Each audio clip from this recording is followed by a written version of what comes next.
Hi అండి. Welcome to our channel. ఈరోజు video ఏంటంటే నామినేషన్స్ గురించి అయితే ఉంటుంది. అలాగే ఎవరెవరు నామినేషన్స్‌లో ఉన్నారు, ఎవరెవరికి గొడవ అయితే జరిగింది అనేసి ఈ వీడియోలో అయితే చెప్పబోతున్నాను. ఫస్ట్ వచ్చేసి ఇంకా అందరూ ఎవరు కూడా సేఫ్ ఆడడానికి లేదండి. ఎందుకంటే వాళ్ళల్లో వాళ్ళు మాత్రమే వేసుకోవాల్సిందైతే ఉంటుంది. ఫస్ట్ అయితే తనుజ చుట్టే ఇంకా నామినేషన్స్ అన్నీ కూడా జరుగుతా ఉంటాయి. ఎందుకంటే ఆల్రెడీ ప్రోమోస్ అయితే రిలీజ్ అయిపోయాయి. అవి మీరు చూస్తే అర్థమైపోతుంది.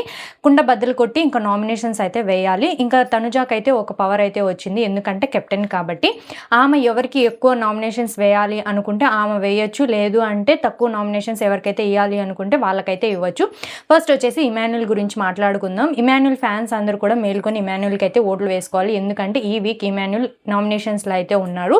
ఇంకా నామినేషన్స్లో ఉన్నాడు కాబట్టి ఇద్దరు పేర్లు అయితే చెప్పాడు ఇమాన్యుల్ వచ్చేసి. ఎవరెవరంటే రీతు అలాగే బర్నీ గారు. రీతు పేరు ఎందుకు చెప్పారంటే యాజ్ సంచాలకుగా నువ్వు ఫెయిల్ అయ్యావు, కన్ఫ్యూజ్ అయ్యావు అని చెప్పేసి రీతుని అన్నాడు. రీతు వచ్చేసి చాలా బాగా defend చేసుకునిందండి.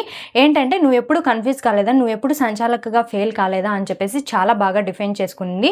Ritu also very strong player, top 5లో ఉంటుందనేసి నేనైతే కంపల్సరీగా అనుకుంటున్నాను.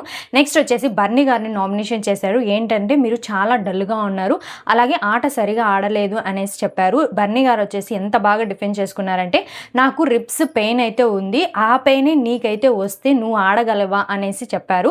అతని ఎఫర్ట్స్ మించి అతనైతే చాలా బాగా ఆడుతున్నాడు. అంత డిఫెండ్ చేసుకోవాల్సినంత ఏం లేదు, కానీ చాలా బాగా డిఫెండ్ అయితే చేసుకున్నారు బర్నీ గారు. అండ్ ఆల్సో నెక్స్ట్ వచ్చేసి రీతుని డెమాన్ పవన్ నామినేషన్ చేస్తారని ఎవరు కూడా ఎక్స్పెక్ట్ అయితే చేసిండాడు. కానీ రీతుని అయితే డెమాన్ పవన్ నామినేషన్ అయితే వేశాడు. ఏ పాయింట్ మీదంటే నువ్వు గట్టిగా నన్ను అరవడం వల్ల నేను బ్యాడ్ అవుతున్నాను, నేను నెగిటివ్ అవుతున్నాను అనేసి చెప్పాడు కదా. అలా కాకుండా డెమాన్ ఏదైతే చేశాడో దానివల్లనే నెగిటివ్ అయితే అయిపోయారు. వీళ్ళిద్దరూ ఏదైతే చేస్తున్నారో దానివల్ల వాళ్ళిద్దరు గేమ్స్ కూడా అఫెక్ట్ అయితే అయిపోతున్నాయి. ఇంకా నామినేషన్స్ లిస్ట్ ఎవరైతే ఉన్నారో వాళ్ళ పేర్లు అయితే ఇప్పుడు చెప్దాము. నామినేషన్స్‌లో వచ్చేసి బర్నీ గారు, దివ్య, రీతు, కళ్యాణ్, ఎమాన్యుల్, సంజన, డెమాన్ పవన్ వీళ్ళు 7 మెంబర్స్ అయితే నామినేషన్స్‌లో ఉన్నారండి.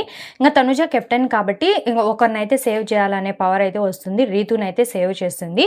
ఇది అండి నేను ఇవ్వాలనుకున్న అప్డేటు. ఇంకా మనమైతే ఎపిసోడ్ వచ్చిన తర్వాత ఏమేమి జరిగింది అని చెప్పేసి క్లారిటీగా రివ్యూ అయితే ఇద్దాం. Thanks for watching my video. Okay అండి.